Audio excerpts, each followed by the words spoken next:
The action process today. All right. Super excited to talk about this. It's so interesting. The inputs don't equal outputs. There are a lot of people right now who are putting a lot of time, energy, and effort into something, and that's something not giving them back in return what they expect and hope that it will. And so what happens is, and I know this for me because I have come from being the massive action guy, massive imperfect action, to massively overthinking my actions and everywhere in between. And I have called this year the year of MIA, the year of massive imperfect action again. And setting that frame, setting that intention has been super incredible. There's even some stories that I've got that will be coming soon that I can't share quite yet, or I'm not going to share quite yet, of huge example of MIA, imperfect action, inspired action, intentional action. But what you're seeing is that when you don't love the journey and the process of something or learn to like it, then the problem is it becomes unsustainable, because the longer you spend doing something and the greater you dislike the process of doing it, the higher the expectation you have on an outcome. And when the outcome doesn't happen, it tells your brain, don't do that. That's not worth it. And so for me, even I've tried lots of different things at times when it comes to business. And some things work out well and some things don't. Where my brain's been trained is that quick actions are better than like long actions, or small actions, small quick actions are bigger than long, slow, thoughtful actions. That's what my brain is trained, because a lot of the things that I've done have been the best I've thought about the least. And what I find is that a lot of people are, and I know that we're overanalyzing and overthinking things to create a certain outcome. And the reality is there are things that we can get close to certainty with. Like if I take this marker right now, I can most certainly draw out my name, right? Write out my name. I absolutely, with certainty, because I have the knowledge and skills. Think about if you were 2 years old, I can't hold on to it, right? But anybody who's an adult, or even a kid, probably, I don't know, 6+ years old, can take a marker, can take a pen, and they can write their name out, right?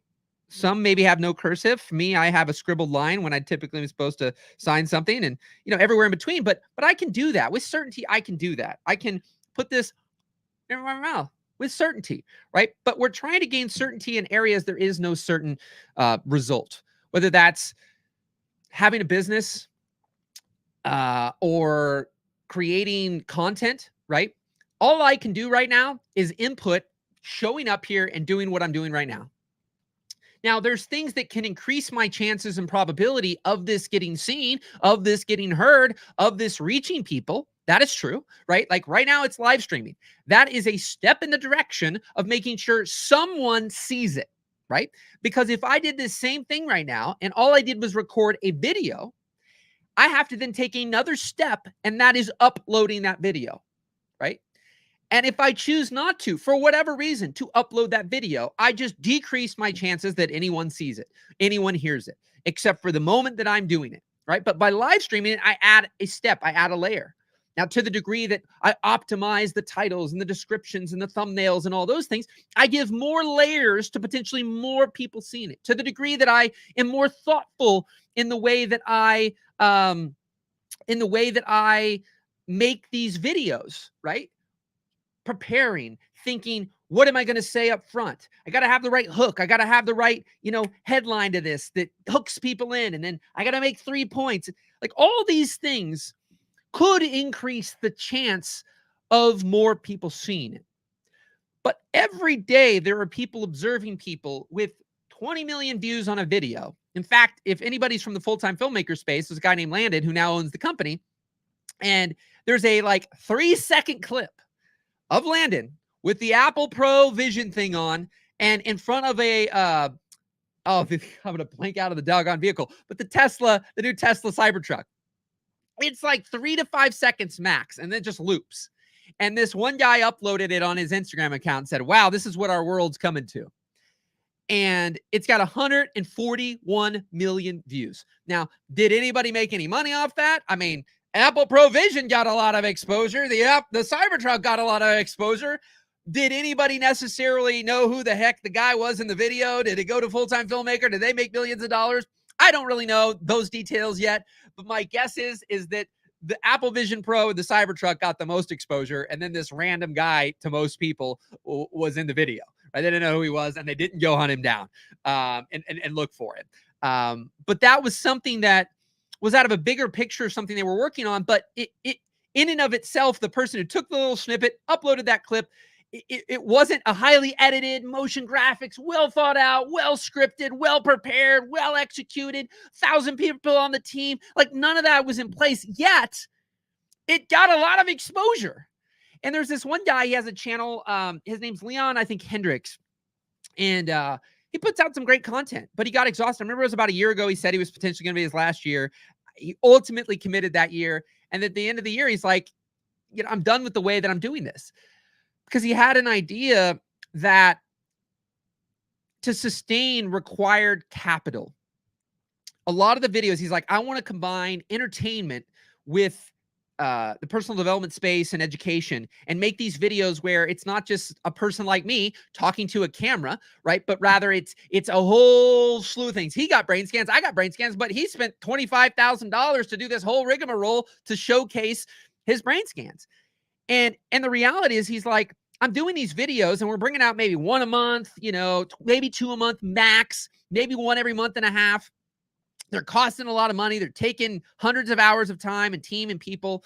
And he even recognized that he had one that was from a few weeks earlier when he made this kind of quote unquote final video and says, I'm going to podcasting.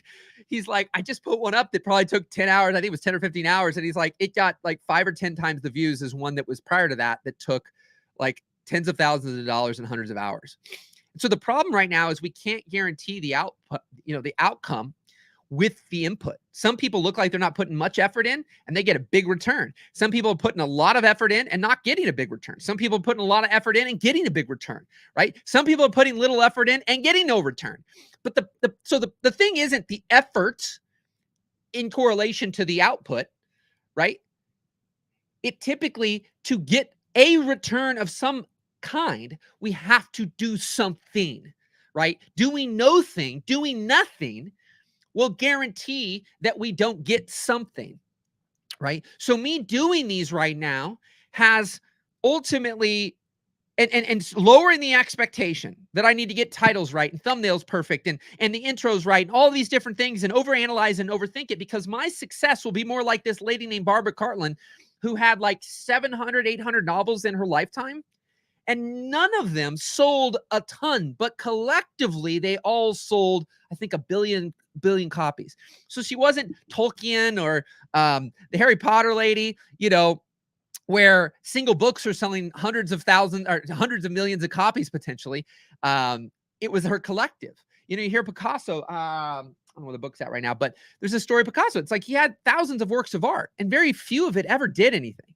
Right. And so I relate. That doesn't mean you relate, but I relate to I'm likely to have more success from my collective than the individual, meaning there's not going to be one particular video necessarily that is going to make or break me. Right. I'm not going to spend 6 months crafting one of these because, quite frankly, in my life, this whole thing is like, I know I'm better in this way. Right. You might not be. But what I encourage you to do is to do something, because, even if you take a Mr. Beast, we see a Mr. Beast of today and people are talking about all these things. I think a lot forget where he came from and what he did. He did things like, I think it was Logan Paul, Logan Paul, Logan Paul, Logan Paul, Logan Paul, Logan Paul, Logan Paul, Logan Paul, Logan Paul, Logan Paul, Logan Paul, Logan Paul, Logan Paul, Logan Paul, Logan Paul. Logan Paul, Logan Paul, Logan Paul, Logan Paul, Logan Paul, Logan Paul, Logan Paul, Logan Paul, Logan Paul, Logan Paul, Logan Paul, right? Like, if anybody doesn't know that, and Mr. Beast, go check out some of that OG stuff, because he did those kind of things. And then he sat there for 24 hours and did it. That was it. He talks about not having any money, not having any gear, couldn't afford anything. And he did these things. He was resourceful with what resources he had. And as he got more, he did more. As he got more, he did more. As he got more, he did more. As he got more, he did more, right? But you take something like him, he's one of the biggest YouTubers, but then you take Joe Rogan, and technically on some level, they probably have similar-esque reach. and exposure in certain aspects. I think Mr. Beast is still more, but at the same time, they're both up there, and yet vastly different. Rogan hasn't, by and large, as a collective whole, changed that podcast in a decade. As a collective whole, his studio's upgraded some, his equipment is upgraded some, but by and large, he's just had conversations with people and doesn't give a crap what anybody thinks, right? Whereas Mr. B started with that simple doing things in his basement with crappy video and everything else, and then building and building. And most of that, nobody cared. Most of that, nobody knew who he was. I mean, some of those got him a lot of exposure, but he just kept doing what he could do with what he had at the time that he had it. And then he grew. I heard a podcast the other day that's really big now, and he's like, something like, it's been around, I think 4 or 5 years, but they thought they were so big, but like 80% of the something that happened, I'm butchering this, but it was in the last like 6 months. Like they had more views, I think it was, more views and subscribers had come in the last like 6 months than had come in the last 5 years. It was something like that, right? So think of how many people that when I'm doing this right now, there will be people that come in 5 years that never see any of this, never know who I am, right? And never know the stuff like that I'm doing right now. Good, bad, or indifferent of what it is, I'm doing it. And I've lightened the load. It makes it easier to do. So lighten the load, lighten the rules, lighten the expectations of what you have on yourself right now to take that action. I just came out of a 2-year basically action rut. The last 2 years, I didn't take a lot of action. I did a lot more thinking and a lot more talking and a lot less doing. And I can tell you that once I've been doing again, but lightening the load, rewiring my brain to go, don't worry about exactly what you have to say and how you need to say it and when you need to say it and doing all that. Just do it. I know that I can do this, and I know that it impacts someone, and that's better than everyone, because if I do nothing, it impacts no one, right? And so for you, whatever that is that you want to do, and I've said this before in some other videos, you first, others second. Do it for you. I do enjoy doing this, and doing this gets my blood going. It makes for a great day. I feel so much more accomplished by doing something like this and keeping it simple than not doing it at all and thinking about the perfect, right, magical way to do it. And so for you, whatever that is, just show up and take that first step. Do that in perfect action, right? You'll get so much more to learn and so much more data to tweak, if you do something than if you continue to talk about doing something. I still don't believe, by and large, that people can learn how to ride bikes by thinking about it or by watching videos about it. They got to get on the bike and they got to fall off the bike over and over and over again. And then you learn and then you iterate until it clicks, right? And so for you, what is that? Where can you start doing that thing and building that muscle and growing? You can have the visualization combined with the action, combined with the learning and the planning and the preparation. You can bring them all together, but all of them in isolation aren't necessarily the best combination, right? Meaning, if all I do is sit and think all day, I don't really. It looks like I'm learning, but once you do, you'll have data that is different from what you thought it was going to be, and you'll make different decisions based on that actual data once you put it to action. Right? If all I do is take action, but I never analyze the action, I never probably improve. And then you really grow, and then you stagnate, and it becomes frustrating because you're putting all this action in and nothing seems to be changing. So you analyze what you did, and you have this cycle of learn, do, try, test, tweak, think, and go back and forth by thinking about things, doing the things, right? But just change the expectation and keep it simple that it keeps you going. So trying to keep these under about 10 minutes. I think my timer's about done, but here we are. And I didn't put the timer on when I first started, but anyways, I appreciate you. Check it out. You can go to, hey, there it is. Look at that. It's like, hey, you're done. So you can go here, check out the mymechanic.net, whatever platform you're on, send me a DM.